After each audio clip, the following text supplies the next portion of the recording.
నమస్తే, welcome to our channel. నేను మిషాల్ని. YS Vivekananda Reddy గారు హత్య కేసుకు సంబంధించి ఇప్పటికీ అదైతే ఒక కొలిక్కి అయితే రాలేదు. మరి అది ఒక కొలిక్కి రాకముందే సతీమణి సౌభాగ్యం పేరు మీద ఉన్న భూములు వేరే వాళ్ళ పేరు మీద బదలాయించారని మనకు వస్తున్న సమాచారం. అసలు దాని వెనుక కారణం ఎవరున్నారు, ఎవరెవరు దీనికి సంబంధించి ఉన్నారు, ఇలాంటి అంశాలను చర్చించే స్టూడియోలో ఉన్నారు ప్రముఖ రాజకీయ విశ్లేషకులు అంకంరావు గారు ఉన్నారు. వారిని అడిగే విషయాలను తెలుసుకునే ప్రయత్నం చేద్దాం. నమస్కారం సార్. నమస్తే అమ్మా. వివేకానంద రెడ్డి గారు హత్య కేసుకు సంబంధించి ఇప్పటికే ఎన్నో కీలక మలుపులు అయితే తిరుగుతుంది. కేసు అయితే ఇప్పటికి ఒక కొలిక్కి అయితే రాలేదు. కానీ ఆ సతీమణి సౌభాగ్యం అన్న ఆమె పేరు మీద భూములు ఉంటే వేరే వాళ్ళ పేరు మీద బదలాయించారని మనకు వస్తుంది. దాని వెనక కారణం ఎవరున్నారు సార్? దీని మీద స్పందన ఏంటి? ఇక్కడ ఎవరున్నారు అనే దాన్ని తీసి పక్కన పడేస్తే 2006 ఫిబ్రవరి 17వ తారీఖు నాడు ఆమె ఆ భూమి కొంది.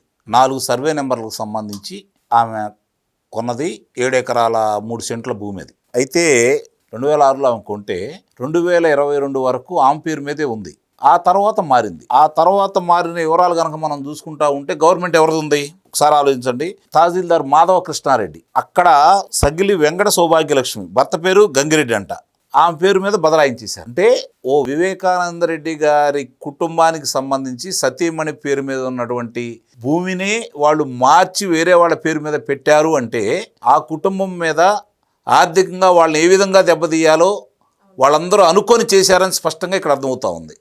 అది పులివెందుల మండలంలో సౌభాగ్యమ్మ గారి పేరు మీద ఉన్నటువంటి భూమినే ఆ విధంగా చేశారు. అంటే వైఎస్ వివేకానంద రెడ్డి గారి విషయంలో మనం ఇంకా కొత్తగా అనుకోవాల్సిన పని ఏమైతే నాకు కనపట్ల. అంటే ఆ కుటుంబాన్ని మీద ఎంత కక్ష కట్టారో ఇక్కడ అర్థమైపోతా ఉంది కదా. ఇప్పుడు 351A కాడి నుంచి మొదలు పెట్టుకొని 354 వరకు ఆ సర్వే నెంబర్లకు సంబంధించి 7 ఎకరాల 3 సెంట్ల భూమిని ఆమె పేరు మీద ఉన్నది ఆ భూమిని వేరే వాళ్ళ పేరు మీద పెట్టారు. అంటే అది కూడా జగన్మోహన్ రెడ్డి గారి పిన్ని గారి పొలాన్ని చేశారు. అంటే ఆ గవర్నమెంట్లో ఎవరి అండదండ లేకుండా చేయగలరా?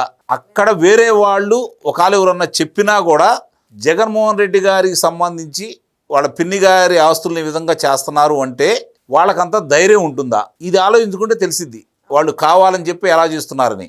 ఒకేపేమో కుమార్తె, ఆమెమో వివేకానంద రెడ్డి గారి హత్యకు సంబంధించి వాస్తవాలు వెలుగు చూపటం కోసం, దోషులకు శిక్షలు వేయించడం కోసం ఆమె సుప్రీంకోర్టు దాకా ప్రతి గడప ఎక్కి దిగుతూనే ఉంది. కానీ అక్కడ న్యాయం జరగట్లేదు. చివరికి ఈ విధంగా ఆస్తులు అంటే దీన్ని బట్టి ఆంధ్ర రాష్ట్ర ప్రజలందరూ ఆలోచించుకోవాల్సింది ఏంటంటే ల్యాండ్ టైటిల్ యాక్ట్ రాకతలికే ఈ విధంగా భూములు కొట్టేశారు.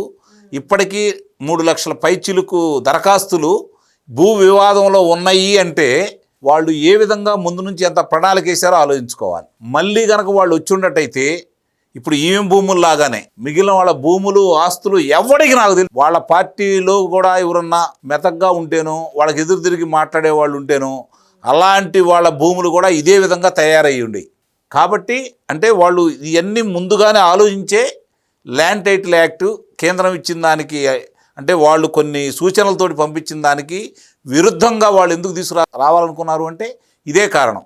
ఈ 2022 వరకు ఆమె పేరు మీద ఉండయి ఆ గవర్నమెంట్లో మార్చారు అని ఇప్పుడు వాళ్ళు చూసుకుంటే అర్థమైపోతుంది. అంటే దీని ఎంత ధైర్యం కావాలి అతనికి.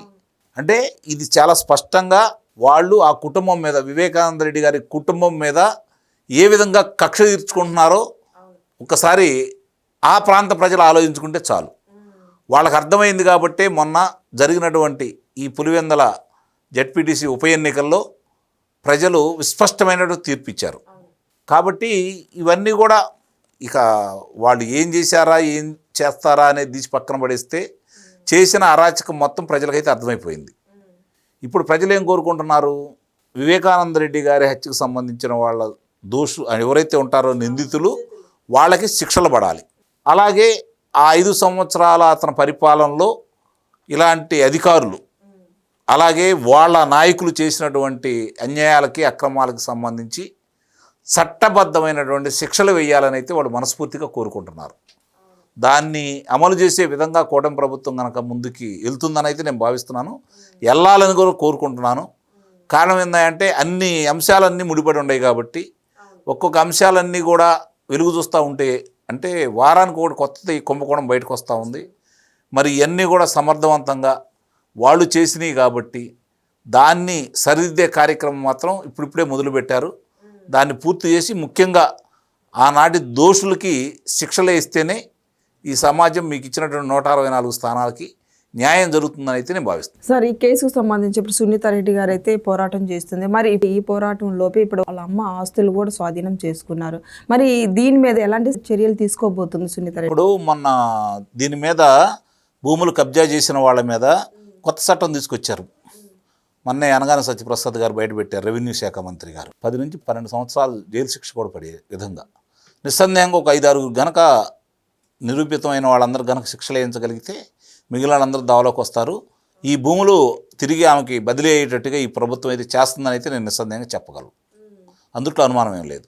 సరే, సునీత గారు చేసే పోరాటం రాష్ట్ర ప్రభుత్వం చేతిలో లేదు కాబట్టి, విచారణ సంస్థలో రాష్ట్ర ప్రభుత్వం చేయట్లేదు కాబట్టి, సిబిఐ వాళ్ళు రాష్ట్ర ప్రభుత్వాన్ని దాన్ని అడిగితే, గతంలో అవినాష్ రెడ్డిని అదుపు చేయడానికి కర్నూలు వెళ్ళినప్పుడు రాష్ట్ర ప్రభుత్వం చేతులు ఎత్తేసింది కాబట్టి ఈ ప్రభుత్వం సహాయం చేసింది. అంతకంటే వీళ్ళు చేయగలిగింది అయితే ఏం లేదు కదా. సహాయం అంటే వాళ్ళకేదో చేయరు, చట్టంగా వాళ్ళు చేసుకునే పనికి వీళ్ళు సహకరిస్తారు. వాళ్ళలాగా కక్షపూరితంగా అయితే వ్యవహరించరు కాబట్టి అలాంటి చర్యలు వాళ్ళు ఏదైనా తీసుకుంటే, నాకు తెలిసి వాళ్ళే తీసుకునేటట్టయితే కనపట్ల. మొన్న సిబిఐ వాళ్ళు ఇచ్చినటువంటి దాన్ని చూసుకుంటా ఉంటే, సిబిఐ కోర్టు ఇచ్చిన దాంట్లో చూసుకుంటా ఉంటే ఇంకా జగన్మోహన్ రెడ్డికే అనుకూలంగానే ఉందని చెప్పి అయితే మనం భావించాలి. Thank you sir.